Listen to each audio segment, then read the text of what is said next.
لا حول ولا قوة إلا بالله العلي العظيم حسبنا الله ونعم الوكيل نعم المولى ونعم النصير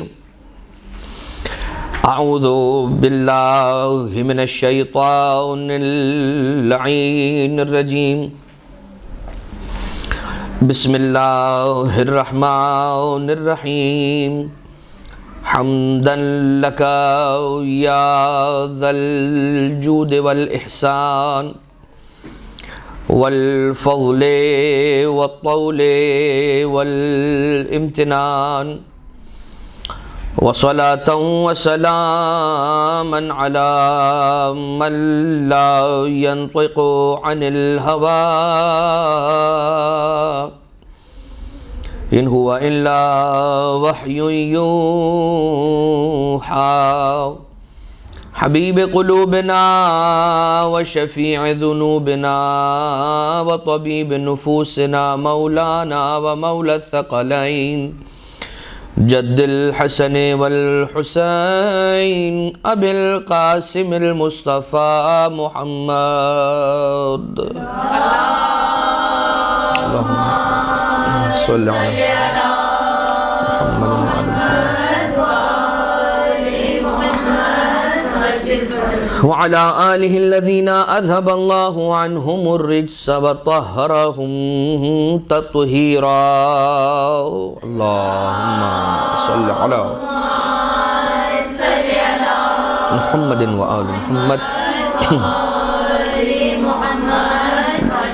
لا سيما على الإمام المنتظر والحجة الثاني عشر واللعنة الدائمة الباقية على أعدائهم ومنكري فضائلهم وغاصبي حقوقهم من الأزل إلى قيام يوم الدين اما بعد.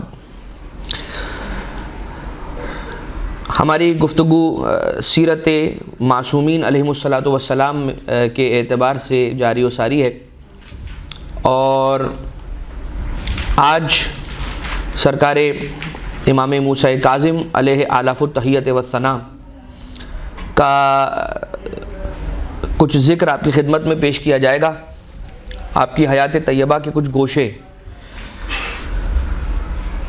سرکار جیسا کہ ہم مسلسل پہلے حصے کے اندر کوشش کر رہے ہیں کہ دلائل امامت، جس امام علیہ السلام کا بھی ذکر ہو رہا ہے، ان کے دلائل امامت کو بھی پیش کرنے کی کوشش کی جا رہی ہے. جیسا کہ ہم نے آپ کی خدمت میں سرکار امام صادق علیہ السلام کے اعتبار سے جب گفتگو تھی اس میں عرض کیا تھا کہ ہر امام علیہ السلام کی امامت پر ایک نص وارد ہوئی ہوتی ہے ان سے پہلے امام علیہ السلام کی جانب سے. تو یہاں پر امام کاظم علیہ السلام کی امامت پر جو دلیل ہے اس کے لیے دو روایتیں آپ کی خدمت میں پیش کرنا چاہوں گا. اور پہلی روایت شیخ مفید نے الارشاد کے اندر لکھی ہے اور راوی کا نام ہے محمد ابن سنان. الارشاد شیخ مفید کی کتاب ہے، راوی کا نام ہے محمد ابن سنان. یہ کہتے ہیں کہ یعقوب ابن سراج یہ کہتا ہے کہ جب چھٹے امام علیہ السلام کی خدمت میں حاضر ہوا تو چھٹے امام علیہ السلام اپنے بیٹے کے گہوارے جھولے کے سرہانے کنارے کی طرف کھڑے ہوئے تھے، اور کافی دیر تک وہ اپنے اس فرزند سے گفتگو میں مصروف رہے اور باتیں کرتے رہے. میں بیٹھا رہا، یعنی کہ میں نے جا کر انٹرپٹ نہیں کیا. امام علیہ السلام اپنے اس فرزند سے جو کہ گہوارے میں تھے گفتگو فرما رہے تھے، کافی طولانی گفتگو فرمائی. جب تک وہ ان سے گفتگو میں محو رہے، مشغول رہے، تب تک میں وہاں خاموشی سے بیٹھا انتظار کرتا رہا کہ ان کی گفتگو ختم ہو پھر میں بات کروں گا. گویا یہ صحابی سکھا رہا ہے کہ مقام امامت یعنی کہ بارگاہ امامت علیہ السلام میں جب انسان پہنچتا ہے تو وہاں تعظیم کا کیا پروٹوکول ہے کہ انسان جب امام گفتگو فرما رہے ہیں تب تک کوئی بات نہ کرے. امام علیہ السلام جہاں بیٹھے ہوئے ہیں وہاں پر ادب سے کھڑا رہے. یہ کہتے ہیں کہ جب امام علیہ السلام کی گفتگو اپنے فرزند سے مکمل ہوئی تو مولا نے خود مجھے اپنے قریب بلایا، اور مولا نے مجھے قریب بلا کر یہ کہا کہ اپنے مولا اور امام کے قریب آؤ۔ امام کس کے قریب بلا رہے ہیں؟ اپنے اس بیٹے اور اس فرزند کے قریب بلا رہے ہیں کہ جو اس وقت گہوارے میں آرام فرما رہا ہے۔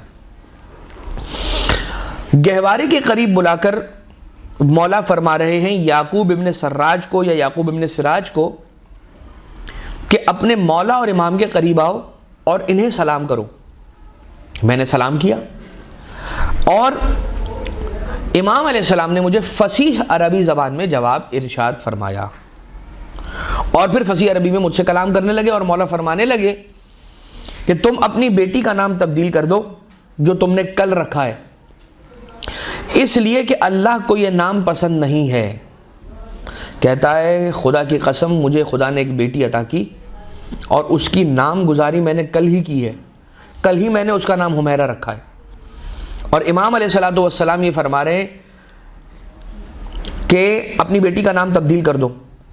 امام صادق علیہ السلام اس سے یہ کہتے ہیں کہ جان لو کہ تم اپنے امام کی بات غور سے سننا اور اس بچی کا نام تبدیل کر لینا۔ کہتا ہے کہ پھر میں نے آ کر اپنی بیٹی کا نام تبدیل کر دیا۔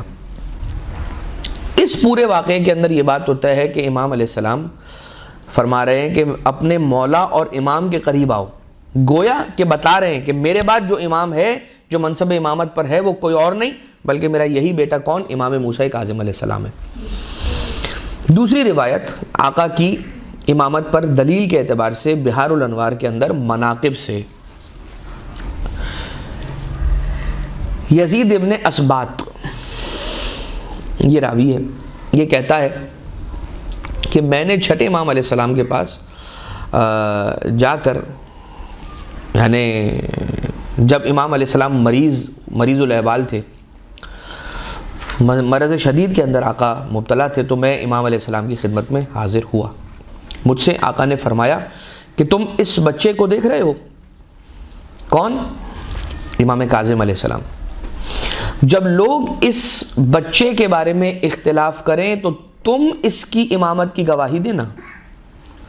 میں تمہیں خبر دیتا ہوں اس بات کی کہ یوسف سے حسد کیا گیا تھا، اسی طرح سے میرے اس بیٹے سے بھی حسد کیا جائے گا۔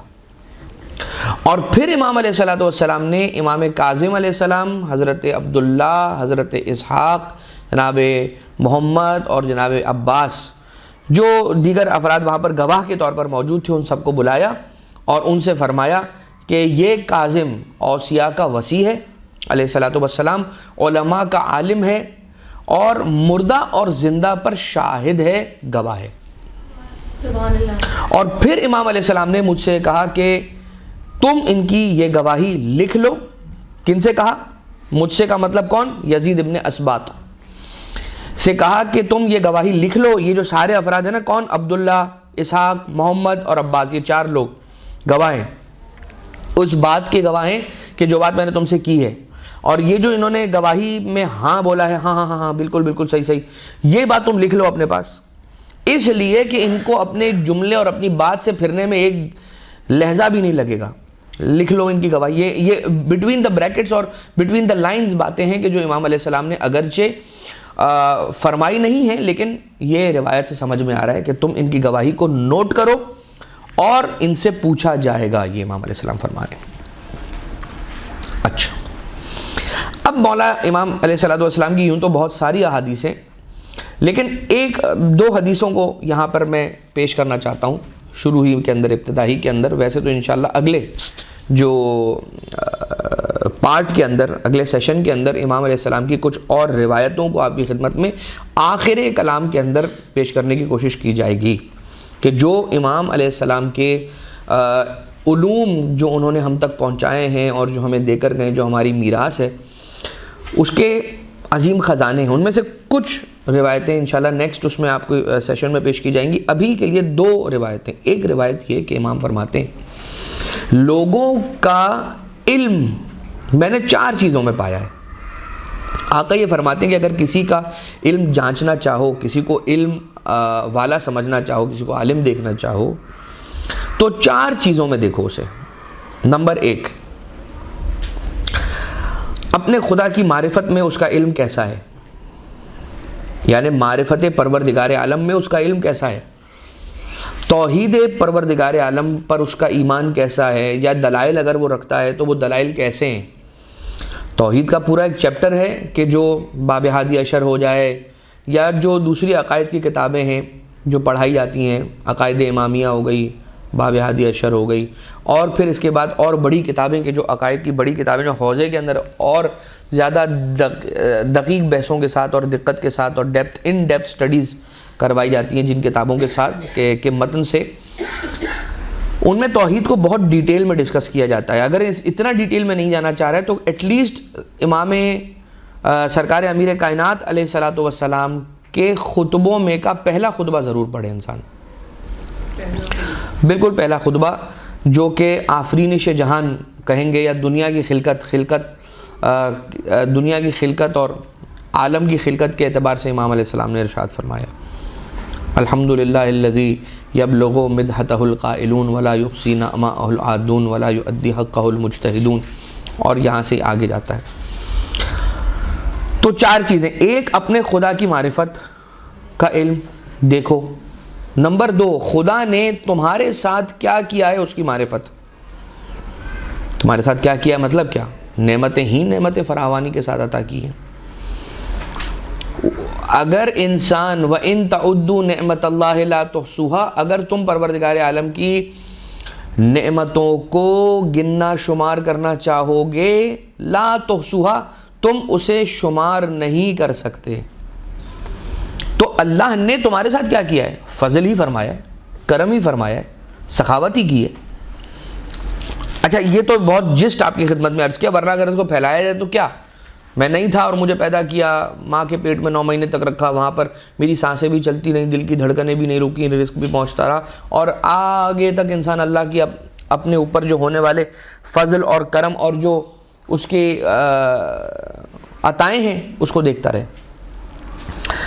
نمبر 3، خدا تم سے کیا چاہتا ہے اس کی معرفت میں دیکھو، اس کے علم میں دیکھو کہ کیا جانتا ہے وہ، اپنی خدا کی معرفت، یعنی اپنے خدا کی معرفت کا علم کیسا ہے اسے، خدا نے اس کے ساتھ کیا کیا، اس کی کیسے معرفت رکھتا ہے، خدا نے تم سے کیا چاہا ہے اس کا تمہیں کیسے علم ہے، کیا علم ہے، اور چوتھی بات یہ کہ کون سی چیز تم کو دین سے خارج کر دے گی اس کا علم ہونا چاہیے۔ 4 باتیں، مطلب واجبات کیا ہیں، صرف واجبات نہیں، خدا تم سے کیا چاہتا ہے، تو بہت ساری چیزیں چاہتا ہے، وہ چاہتا ہے کہ ہم دین پہ عمل کریں، لیکن وہ یہ بھی چاہتا ہے کہ بسم اللہ الرحمن الرحیم قل لا اسألکم علیہ اجرا الا المودۃ فی القربى، یاد رکھنا یہ ساری نمازیں تو تم پڑھ لو گے، یہ سارے تم حج، زکوٰۃ، خم، زکوٰۃ، روزے سب کچھ کر لو گے تم، لیکن یہ قبول ہوں گی نہیں اس وقت تک جب تک تم اس پیمنٹ کو ادا نہیں کرو گے کہ جو اس مزدوری کی پیمنٹ ہے کہ جس مزدوری کے صدقے میں تم تک نماز روزہ پہنچا ہے، اور وہ مودت قربہ ہے۔ اور کون سی چیز تم کو دین سے خارج کر دے گی اس کا علم کیسا، تو 4 چیزیں، یہ ایک روایت۔ اور دوسری حدیث جو امام صادق علیہ السلام فرماتے ہیں کہ خدا کی طرف سے لوگوں کے لیے 2 حجتیں ہیں، 2 حجتیں ہیں، 2 چیزیں جن کے ذریعے سے اللہ نے اپنی حجت کو اپنے بندوں پہ تمام کیا ہے، ایک حجت ظاہری ہے، ایک حجت باطنی ہے۔ جو ظاہری حجت ہے وہ کیا ہے، انبیاء ہیں، رسول ہیں، ائمہ اطہار علیہ السلام ہیں، کہ جن کو بھیج کر پروردگار عالم نے اپنی حجت لوگوں پر ظاہری طور سے تمام کی ہے۔ دوسری طرح کی حجت جو پروردگار عالم کی جانب سے اپنے بندوں کی طرف ہوئی ہے وہ حجت ہے باطنی۔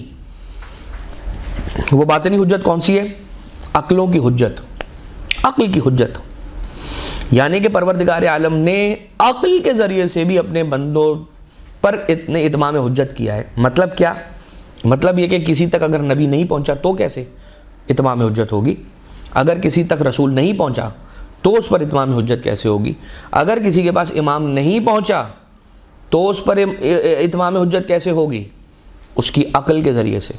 تو ٹھیک ہے مولانا صاحب، پھر عقل کو رکھ لیتے ہیں ہم، یہ اس جھمیلے میں نعوذ باللہ من ذالک پڑھنے کی ضرورت نہیں. انبیاء رسول ائمہ نعوذ باللہ اختلاف بھی ہوتا ہے، کوئی مانتا ہے کوئی نہیں مانتا ہے، کیا ہے کیا، اب سب ایک ہی ہو جائے گا نا، سب کو بولیں اپنی اپنی عقلوں پہ حجت قائم کرو اور خلاص. نہیں، یہ عقل حجت اس وقت ہے کہ جب یہ تین نہ پہنچے، نمبر ایک. نمبر دو، اور یہ عقل بھی وہ ہے کہ جس کی اللہ نے ہدایت کر کے انسان کو بھیجا ہے، یعنی کہ فطرت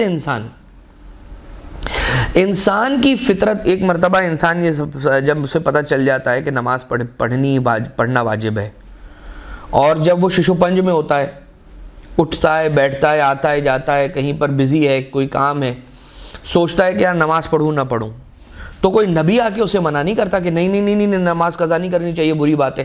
خود اس کا ضمیر، خود اس کی عقل اس بات پر اسے باور کراتی ہے، اسے سمجھاتی ہے اور اسے اس بات پر لے آتی ہے کہ یہ جو نماز ہے یہ اپنے منعم حقیقی کی عبادت ہے، اور یہ عبادت منعم حقیقی کی عبادت کرنا انسان کی فطرت کے اندر شامل ہے، وہ اسے ترک نہیں کر سکتا.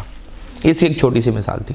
خیر، اور اسی چیز کو بیس بنا کر بہت سارے لوگ گمراہ بھی ہو جاتے ہیں، کہتے ہیں کہ جب عقلیں ہیں ہمارے پاس تو ٹھیک ہے، پھر ہمیں اماموں کی طرف جانے کی کیا ضرورت ہے، حالانکہ ایسا ضروری نہیں ہے.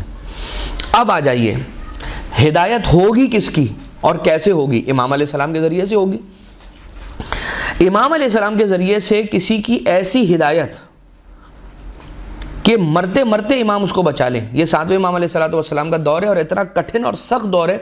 علی ابن یقطین امام علیہ السلام سے مشورہ کر کے شامل ہو گیا اس کیبنٹ کے اندر کہ جو اس وقت کی خلافت کی کیبنٹ تھی. الارشاد میں شیخ مفید نے محمد ابن اسماعیل سے یہ روایت کی ہے کہ علی ابن یقطین، یہ مشہور و معروف آپ کا سنا ہوا واقعہ ہے، میں صرف نتیجہ آپ کی خدمت میں پیش کرنے کے لیے واقعہ بیان کر رہا ہوں. علی ابن یقطین اہل سنت طریقے سے وضو کیا کرتا تھا.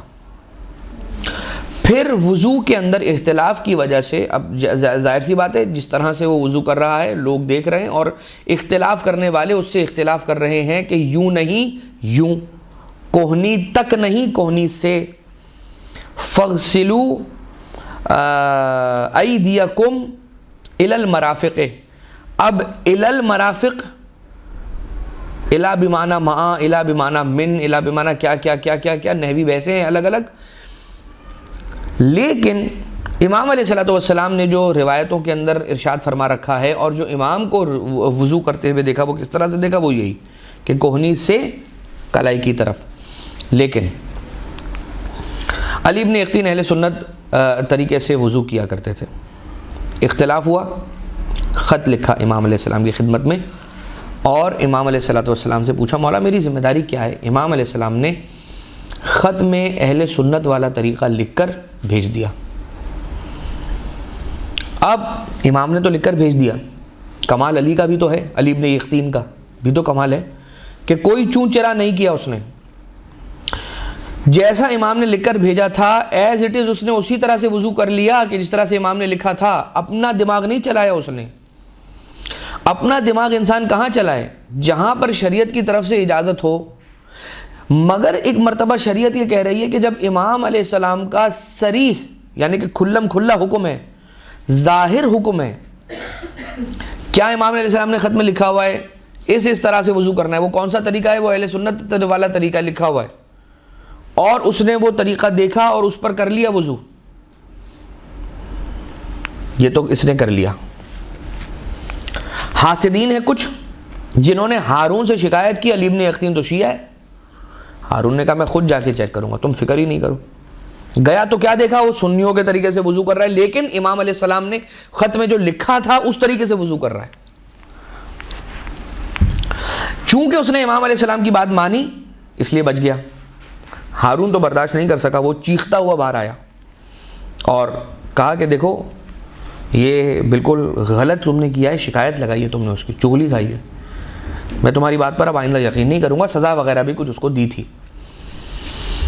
اب جب یہ ہو گیا تو امام علیہ السلام نے پھر دوبارہ خط لکھا اور پھر اس کے اندر کریکشن کروا دی اور کہا کہ اب شیعہ طریقے ہی سے وضو کیا کرو، اس لیے کہ مجھے جس چیز کا خطرہ تھا اب وہ خطرہ دور ہو چکا ہے، وہ خطرہ ٹل چکا ہے، اب تم اس طرح سے وضو کرو کہ جو صحیح طریقہ ہے وضو کرنے کا، اور امام علیہ السلام نے انہیں تعلیم فرما دیا علی ابن یقطین کو۔ اب کیا ہوا؟ امام علیہ السلام اس طرح سے اپنے چاہنے والوں کی حفاظت فرمایا کرتے ہیں۔ نمبر 2، امام جو کہہ دیں وہ کر لو، اپنے آپ کو ان بنیادوں پر بھی ٹرین کر رکھو کہ اگر صاحب الامر علیہ السلام تشریف لے کر آ رہے ہیں اور اذان ہو رہی ہے اور امام نماز پڑھنے کے لیے بلانا ہی نہیں، امام روک رہے ہیں کہ فی الحال رک جاؤ، تو جا کے امام کو سکھانے مت بیٹھ جانا، مولا اذان ہو رہی ہے اور آپ کہہ رہے ہیں کہ نماز نہیں پڑھو، یہ کون سی بات ہوئی؟ آپ کے تو اجداد نے فرمایا ہے کہ نماز اول وقت ہونی چاہیے۔ تو بھائی جس امام کے اجداد نے یہ فرمایا ہے کہ اول وقت نماز پڑھنی ہے، وہی امام فرما رہا ہے کہ ابھی رک جاؤ۔ اس کا مطلب یہ ہے کہ اس امام کی پیروی کرنا ہے، ان کے حکم کی پیروی کرنا ہے کہ جو وہ کہہ رہا ہے۔ اچھا اگر امام کیا کہیں گے ہمیں کیا پتا، لیکن امام عین ممکن ہے کہ کوئی ایسی بات کرے جو اس وقت ہمیں نہ سمجھ آئے۔ اس کی مثال کے لیے میں نے یہ عرض کیا، مثال کچھ بھی ہو سکتی ہے، مثال یہ بھی ہو سکتی ہے کہ تمہارے پاس 10,000 روپے پڑے، یہ ساجد تمہارا حق ہے ہی نہیں، یہ تو فلاں فلاں سے ہوتا ہوا تم تک غلطی سے پہنچ گیا ہے، جاؤ اور اسی وقت اسے فلاں شخص کے حوالے کر کے آؤ، یہ اس کا ہے، یہ مال تمہارا نہیں ہے۔ تو اس وقت مجھ میں اتنے گٹس ہونے چاہیے اور میرا ویژن اتنا کلیئر ہونا چاہیے کہ امام نے فرما دیا، ختم۔ علم غیب رکھنے والے، علم لدنی رکھنے والے، مجھ پر مجھ سے زیادہ تصرف رکھنے والے، حق کے تصرف رکھنے والے، تو یہ بات ذہن میں رہے۔ علی ابن یقطین ہی کا ایک اور واقعہ تحفے والا، لیکن لکھا ہوا کہاں ہے؟ الارشاد شیخ مفید کی، عبداللہ ابن ادریس سے نقل کرتے ہیں، وہ کرتے ہیں ابن سنان سے۔ ہارون نے ابن یقطین کو انتہائی مہنگا لباس گفٹ کے طور پہ بھیجا۔ اب وزیروں میں سے ایک وزیر ہے، ظاہر سی بات ہے بادشاہ چاہتا ہے کہ اچھا پہنے اڑے تاکہ اس کی بھی شان بڑھے، اس کے دربار کی شان بڑھے، اس کے جو افراد ہیں کیبنٹ میں ان کی شان بڑھے۔ بھجوایا فاخرہ لباس، ایک سونے کی زرہ بھجوائی جسے خلفاء پہنا کرتے تھے، اس نے امام کاظم علیہ السلام کو بھجوا دی۔ امام علیہ السلام کے پاس پہنچی، امام نے فوراً سے اسے پلٹا کے واپس علی ابن یقطین کو ریٹرن کر دی، کہا مجھے نہیں چاہیے، اور یہ فرمایا کہ اسے سنبھال کر اپنے پاس رکھو کسی جگہ پر کہ یہ جلد تمہیں کام آنے والی ہے۔ اور ابن یقطین کے غلام کے ساتھ ایک غلام رہتا تھا اور اس غلام سے اس کی انبن ہوئی علی ابن یقطین کی، غلام ناراض ہوا اور ناراض ہو کے یہ جا کے ساری باتیں بتا دیتا ہے ہارون رشید کو۔ ہارون نے کہا کہ اگر تو تیری بات ٹھیک نکلی کہ یہ جو زکوٰۃ بھی دیتا ہے اور یہ پیسے بھی امام کو بھجواتا ہے، یعنی موسیٰ ابن جعفر علیہ السلام کو، اور جو میں نے فاخرہ لباس دیا تھا وہ بھی اس نے دے دیا تھا، اور زرہ بھی اس نے پلٹا دی ہے، اور بہت سارے تحفے تحائف دیتا رہتا ہے امام علیہ السلام کو، اگر یہ جو تو کہہ رہا ہے یہ بات سچ نکلی تو میں قتل کر دوں گا، گردن اڑا دوں گا علی ابن یقطین کی۔ لیکن اگر اچھا یہ تو بولا ہی نہیں کہ تیری اگر بات ٹھیک نہیں نکلی، نہیں، کہتا ہے میں خود جا کے چیک کروں گا۔ آیا اور امام علیہ السلام نے کہا تھا یہ جلد تمہارے کام آئیں گی، اپنے پاس رکھو سنبھال کے۔ جیسے ہی یہ آیا اپنے سپاہیوں کے ساتھ تلاشی لینے کے لیے، اچھا پہلے تو اسے دربار میں بلایا، دربار میں جب بلایا تو کہا کہ وہ تمہارے تعلقات اس طرح سے تم بھجواتے ہو، کہا کہ نہیں، جو تحفے طائف آپ نے بھجوائے ہیں وہ ابھی بھی میرے پاس پڑے ہوئے ہیں، میرے پاس رکھے ہوئے ہیں امانت۔ کہا کہ جگہ بتاؤ کہاں رکھیں، چابی دو فلاں شخص کو، وہ جا کے چیک کر کے آئے گا۔ چابی دی، جگہ ایڈریس بتایا، اس نے جا کے کھولا، وہ چیزیں وہاں پر موجود تھیں۔ آ کر بتایا تو شرمندہ ہوا ہارون، اور اس شخص نے جس نے شکایت کی تھی کہا اسے 1000 کوڑے مارے جائیں، 1000 کوڑے۔ اب 500 کوڑے تک پہنچا تھا، وہ مر گیا، اس کا انتقال ہو گیا، اور یہ جو ہے وہ خوشی خوشی اپنے گھر چلے گئے علی ابن یقطین۔ لیکن یہ بات یاد رکھیے گا کہ امام علیہ السلام کب کیا فرما رہے ہیں، ان کی کیا حکمت ہے، ہمیں معلوم ہو نہ معلوم ہو، لیکن یہ بات طے ہے کہ چونکہ امام معصوم علیہ السلام کی زبان سے جاری ہو رہی ہے تو یہ ایسی بات نہیں ہے کہ کسی عام مولانا سے یا کسی ایک عام آیت اللہ کی زبان سے نکل رہی ہے، یہ امام معصوم علیہ السلام کی زبان سے بات جاری ہو رہی ہے۔ لہٰذا امام علیہ السلام جو ارشاد فرما رہے ہیں، کسی کی بات میں انسان کو تردد ہو تو ہو، امام علیہ السلام کی بات میں انسان کو تردد نہیں ہونا چاہیے، یقین ہونا چاہیے۔ اچھا، اب آقا اپنے شیعوں کے احوال سے کیسے واقف ہیں؟ الخرائج والجرائح نام ہے کتاب کا، اور اس کتاب کے اندر کیا روایت ہے؟ اسحاق ابن منصور، اور اسحاق ابن منصور کہتا ہے کہ میں نے اپنے باپ سے یعنی کہ منصور سے سنا کہ امام کاظم علیہ السلام نے اپنے ایک شیعہ کو اس کی عمر کی مدت بتائی کہ دیکھو تمہاری اتنی عمر ہے اور تم اتنے عرصے زندہ رہو گے، مثال کے طور پہ مزید 10 سال 15 سال 20 سال۔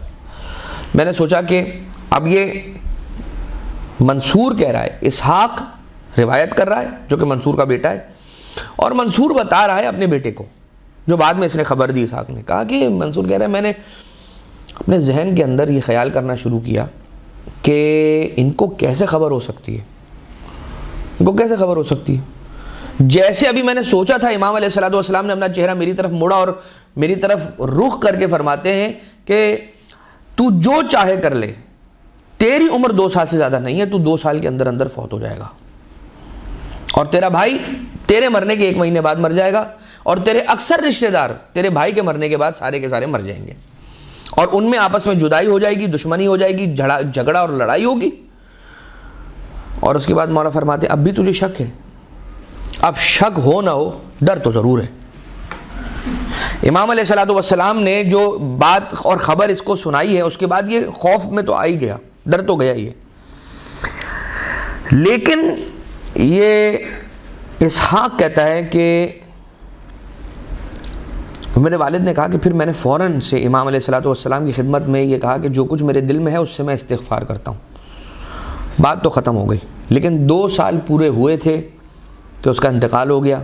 کہتا ہے میرا باپ پھر مر گیا 2 سال کے بعد، اور اس کے 1 مہینے بعد، ٹھیک 1 مہینے کے بعد میرا چچا وہ بھی مر گیا، اور اموات ہونا شروع ہو گئی ہمارے خاندان میں، اور جھگڑے ہونا شروع ہو گئے آپس کے رشتہ داریوں کے اندر، افراد کے اندر۔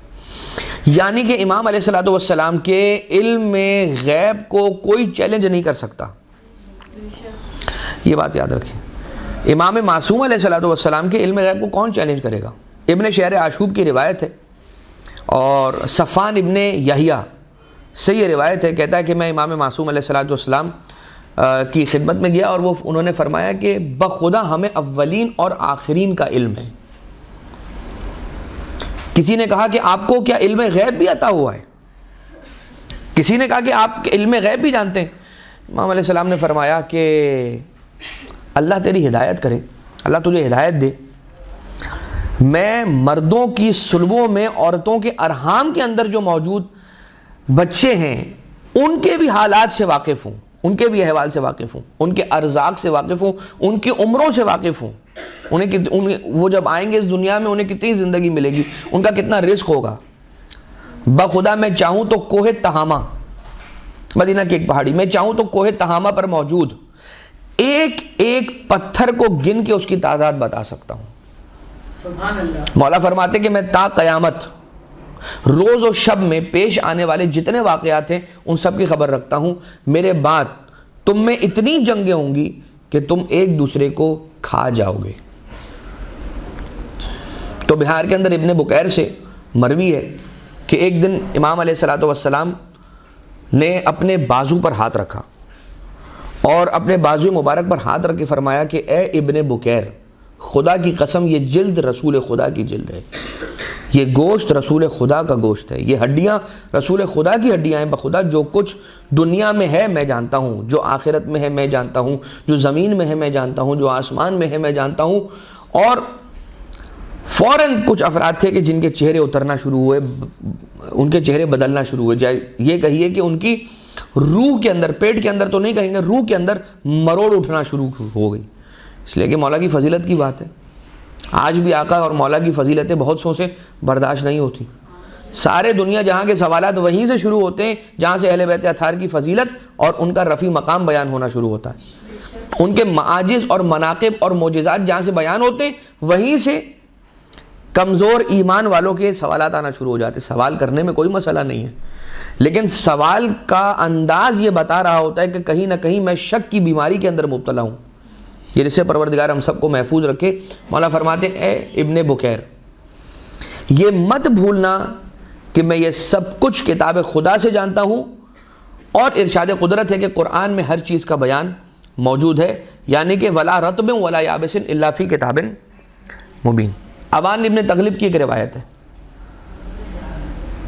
اور یہ بحار الانوار کے اندر موجود ہے روایت۔ امام معصوم علیہ السلام فرماتے ہیں کہ یہ ابان ابن تغلب فرماتے ہیں کہ ایک دن یمنی شخص امام علیہ السلام کی خدمت میں آیا۔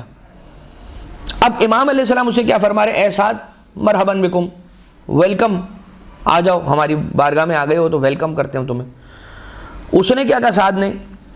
یہ نام، اب وہ آیا ہے، اس نے آ کے سلام کیا ہے، یہ آیا ہے، داخل ہوا ہے، اور آقا نے چھوٹتے یہ کہا اے سعد ویلکم۔ کہتا ہے کہ مولا یہ نام تو میرے والدین کے علاوہ کوئی جانتا نہیں، اور میری ماں نے یہ نام سعد رکھا تھا۔ آقا نے فرمایا اے سعد المولا، تو نے ٹھیک کہا۔ کہ مولا یہ میرا لقب ہے، مگر مدینے سے باہر والا کوئی نہیں جانتا۔ امام علیہ السلام نے فرمایا کہ یاد رکھو بے جا القاب اور برے القاب اچھے نہیں ہوتے، اور قرآن یہ خود قرآن میں پروردگار عالم ارشاد فرما رہا ہے لا ولا تنابزوا بالالقاب، کہ لوگوں کو برے القاب سے نہ پکارو۔ پھر امام علیہ السلام ارشاد فرماتے ہیں ایسا تو کام کیا کرتا ہے، کیا تیرا مشغلہ کیا ہے؟ سعد کہتا ہے کہ میں جدی پشتی علم نجوم کا ماہر ہوں۔ امام علیہ السلام نے فرمایا کہ اچھا تو موروثی طور پہ، یعنی کہ جدی پشتی، تو علم نجوم کا جاننے والا ہے، یعنی تیرے آبا و اجداد بھی اس علم کو جانتے تھے، تو یہ تو کنٹینیو ہو رہا ہے اور فارورڈ ہو رہا ہے، کیری فارورڈ تیری جانب، تو یہ تو ہر آنے والی جنریشن اپڈیٹ اور اپ گریڈ ہو رہی ہوگی، پھر تو تجھے کافی دسترس حاصل ہوگی، پھر تو بڑا تجھے کمانڈ ہوگا اس علم کے اوپر۔ سعد کہتا ہے ہاں بس بالکل آپ درست فرما رہے ہیں۔ امام علیہ السلام نے فرمایا اچھا یہ بتا کہ چاند سورج سے کتنا دور ہے، کتنے درجے روشنی حاصل کرتا ہے، کتنے پرسنٹیج چاند سورج سے روشنی حاصل کرتا ہے؟ سعد کہتا ہے یہ تو مجھے معلوم نہیں ہے۔ امام نے فرمایا اچھا چل یہ بتا دے کہ زہرہ چاند سے کتنے فاصلے پر ہے؟ کہا یہ بھی مجھے معلوم نہیں ہے۔ پھر امام علیہ السلام ایک سوال کرتے ہیں کہ عطارد مشتری سے کتنے فاصلے پر ہے، کتنا ڈسٹنس ہے عطارد اور مشتری کے درمیان؟ کہتا ہے یہ بھی مجھے نہیں معلوم ہے۔ امام فرماتے ہیں کہ کیا یمن میں علماء رہتے ہیں؟ سعد کہتا ہے کہ بڑے جید علماء رہتے ہیں، بہت بڑے بڑے علماء رہتے ہیں۔ تو امام نے پوچھا کہ کتنے بڑے علماء رہتے ہیں؟ کہا کہ اتنے بڑے علماء رہتے ہیں کہ ایک پل میں گھوڑے کے ایک دن کا سفر طے کر لیتے، ایک پل میں۔ امام نے فرمایا، اب یہ جملہ سنیے گا، امام علیہ السلام نے فرمایا کہ یہ تو کچھ بھی نہ ہوا، اس لیے کہ مدینہ کا عالم، مدینہ کے علماء نہیں کہا ہے، مدینہ کا عالم ایک پل میں کائنات کا چکر لگا سکتا ہے۔ گویا مدینہ کا عالم یمنی علماء کی نسبت بہت زیادہ عالم ہوا۔ آقا کا اشارہ اپنی جانب ہی تھا۔ مدینہ منورہ کے اندر مولا کو آقا کے نام سے زیادہ باب الحوائج کے نام سے یاد کیا جاتا تھا اور جانا جاتا تھا۔ اگر آپ موسیٰ بن جعفر کہیں گے تو لوگ مدینے میں پہچانیں گے کم، اگر باب الحوائج کہہ دیں گے تو کوئی ایک بھی ایسا نہیں ہوگا کہ جو نہ پہچانتا ہو۔ اور یہ نام ایسے مشہور ہو گیا تھا مولا کا، یہ لقب، کہ کوئی اگر مدینہ میں سائل سوال کرنے والا کوئی فقیر نظر آ جاتا تھا تو لوگ کہتے تھے وائے ہو تجھ پر کہ تو اب بھی فقیر ہے، کیا تجھے باب الحوائج کا دروازہ نہیں ملا ابھی تک؟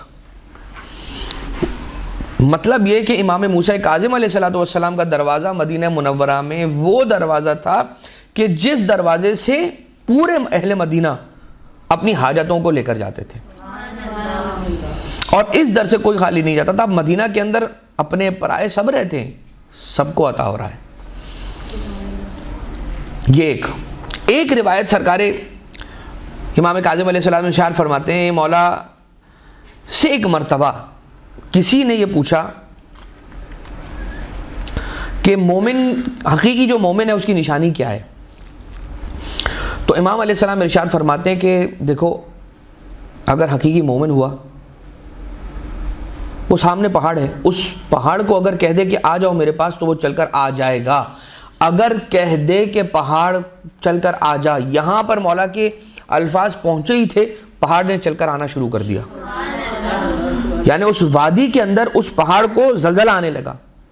حرکت کرنے لگا وہ پہاڑ، یعنی کہ آگے بڑھنے لگا. وہ راوی کہتا ہے کہ میں نے پہاڑ کو اپنی اور امام کاظم علیہ السلام کی جانب بڑھتا ہوا دیکھا ہے، یہاں تک کہ مولا نے اسے اس کی جانب اشارہ فرما کے روک دیا اور کہا کہ ٹھہر جا، میں نے اسے مثال پیش کی تھی، میں نے اسے مثال دی تھی، تجھے حکم نہیں دیا تھا، میں اسے سمجھانے کے لیے کہہ رہا تھا، ابھی تجھے حکم نہیں دے رہا تھا، میں نے تجھے حکم نہیں دیا ہے.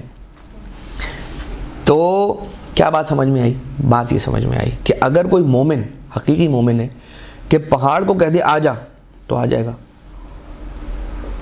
یہاں پہ مکمل ہونے سے پہلے پہاڑ کا آگے آنا، اس کے معنی یہ ہے کہ امام علیہ السلام کوئی عام مومن نہیں ہے، اس لیے کہ عام مومن جب تک کہے گا نہیں پہاڑ جگہ چھوڑے گا نہیں، اور امام معصوم علیہ السلام کہے گا نہیں، صرف اگر ارادہ بھی کر لے گا، اشارہ بھی بہت بڑی بات ہے، ارادہ اگر کر لیا امام علیہ السلام نے، تب بھی وہ پہاڑ جگہ چھوڑ کر آگے آ جائے گا. امام معصوم علیہ السلام کی فضیلت ہے. تو ایک یہ امام کا اختیار کیا ہے، وہ آپ لوگوں کا ہمیشہ کا سنا ہوا واقعہ کہ آقا کی خدمت میں جتنی گستاخیاں کی گئیں ان میں سے ایک گستاخی یہ کہ سامنے دسترخوان کو بچھا کے ایک جادوگر کو بلا کے، ایک شوبدباز کو بلا کے آقا کے سامنے روٹیاں رکھی گئیں، اور اس کے بعد اس نے کہا تھا کہ روٹی اس طرح سے بنانا، اس نے کہا تھا کہ روٹی زیادہ بھاری روٹی نہ ہو، موٹی نہ ہو، بہت پتلی سی روٹیاں بنانا.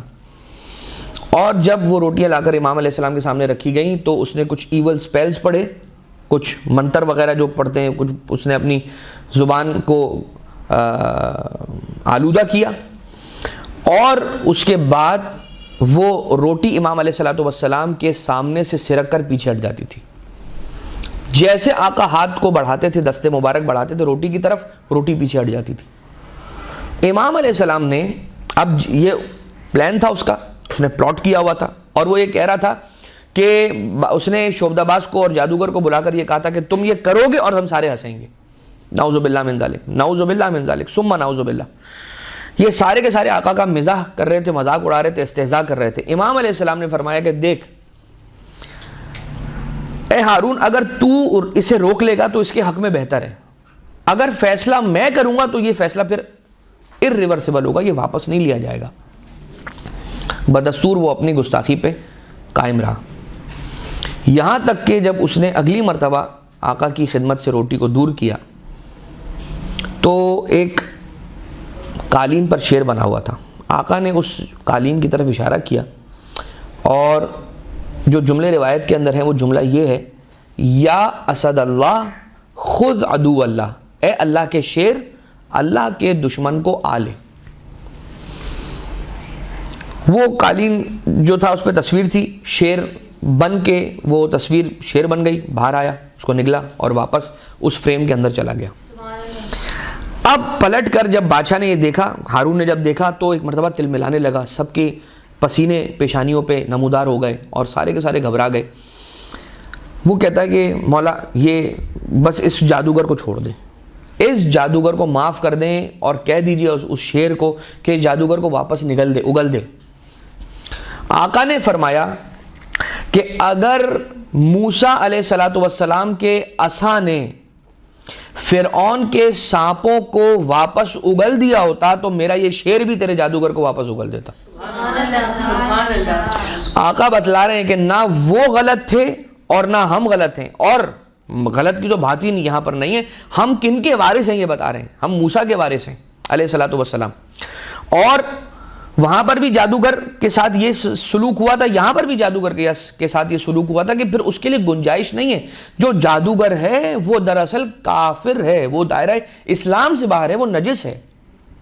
جو جادو کرنے والا ہے، کالا جادو کرنے والا ہے، سفید جادو، لال پیلا نیلا ہرا، جیسا بھی جادو کرنے والا ہے، ہمارے یہاں تو اب ایک لائن لگی ہوئی ہے، اور پروردگار ہدایت دے ان لوگوں کو، اس لیے کہ اس کا اینڈ اچھا نہیں ہے. بہت سارے اس کے نقصانات ہیں، جا کر کتابوں میں آپ دیکھیے، روایتوں میں آپ اس کو دیکھیے. لعنت آئی ہے پروردگار عالم کی، اس کے انبیاء کی، اس کے ملائکہ کی، ائمہ کی، ان لوگوں کے لیے کہ جو ان چیزوں کے اندر انوالو ہوتے ہیں، ملوث ہوتے ہیں. تو امام علیہ السلام نے کیا کہا؟ یا اسد اللہ. مولا نے کہا اللہ کے شیر. مولا نے یہ نہیں کہا ہے کہ اے شیر کی تصویر. غور کر رہے ہیں؟ حالانکہ مولا نے خطاب کیا ہے شیر کی تصویر سے. مولا نے نہیں کہا اے شیر کی تصویر شیر بن جا، اور جب تو شیر بن جانا تو پھر تو فریم سے نکلنا قالین سے، اور اب اے شیر جب تو شیر بن گیا ہے تو آ کے اس کو نکلنا. مولا نے نہیں کہا. مولا نے بس اتنا کہا یا اسد اللہ خذ عدو اللہ. مطلب امام علیہ السلام نے یہ فرمایا، سمجھا دیا کہ ہم اگر زندہ کو مردہ کہہ دیں گے تو وہ مردہ ہو جائے گا، مردہ کو زندہ کہہ دیں گے تو وہ زندہ ہو جائے گا. اس لیے کہ اللہ نے دنیا میں کچھ رکھے ہیں کہ جو سچے ہیں، کچھ ہیں جو سچوں کے سردار ہیں. سچوں کی علامت ہے کہ بس وہی بات بولتے ہیں جو سچی ہوتی ہے، اور جو سچوں کے سردار ہیں ان کی علامت ہے کہ جو کہہ دیتے ہیں اللہ اسے سچ کر دیتا ہے. لہٰذا امام علیہ السلام کی زبان مبارک سے نکلنے والے الفاظ یا اسد، اسد اللہ، اسد اضافہ ہو رہا ہے اللہ کی طرف، مضاف مضاف الیہ، اسد کا دال ابھی ختم نہیں ہوا تھا. مولا نے اس تصویر کو جب اسد کہا، اس نے امام کی اتنی اطاعت کی کہ اپنی ماہیت کو چھوڑ دیا. تصویر نہ رہی، امام کی بات مان کے شیر بن گئی. اور جو امام علیہ السلام کا حکم تھا خذ عدو اللہ، اس نے آ کے اللہ کے دشمن کو نگل دیا. کئی ایک مرتبہ امام علیہ السلام کے کو تنگ کرنے کی سازشیں کی جاتی رہیں، اور روایتیں بہت ساری ہیں. میں بات کو آج کی حد تک یہیں پہ روکوں گا اسی دعا کے ساتھ کہ امام علیہ السلام نے جو قید، ایک طویل قید گزاری ہے، اس قید اور اس سختی کا واسطہ دے کر پروردگار عالم سے امام موسیٰ کاظم علیہ السلام کے صدقے میں ہم یہ طلب کرتے ہیں کہ بار الہ ہمیں معصیتوں کی قید سے آزادی عنایت فرما، ہمیں روحانی امراض کی قید سے آزادی عنایت فرما. پروردگارہ جتنے تیرے بندے اس دنیا میں کہیں پریشان حال ہیں، تجھے واسطہ باب الحوائج سرکار امام موسیٰ کاظم علیہ السلام کا ان کی پریشانیوں کو حل فرما. تجھے امام موسیٰ کاظم علیہ السلام ہی کا واسطہ امام علیہ السلام کی معرفت کا رزق ہمیں نصیب فرما. اپنے ولی، اپنی حجت صاحب الامر علیہ السلام کے ظہور میں تعجیل فرما. ہمیں مولا اور آقا کے آوان و انصار میں شمار فرما. ربنا تقبل منا انکا انت السمیع العلیم بجاہ محمد و آلہ الطیبین الطاہرین.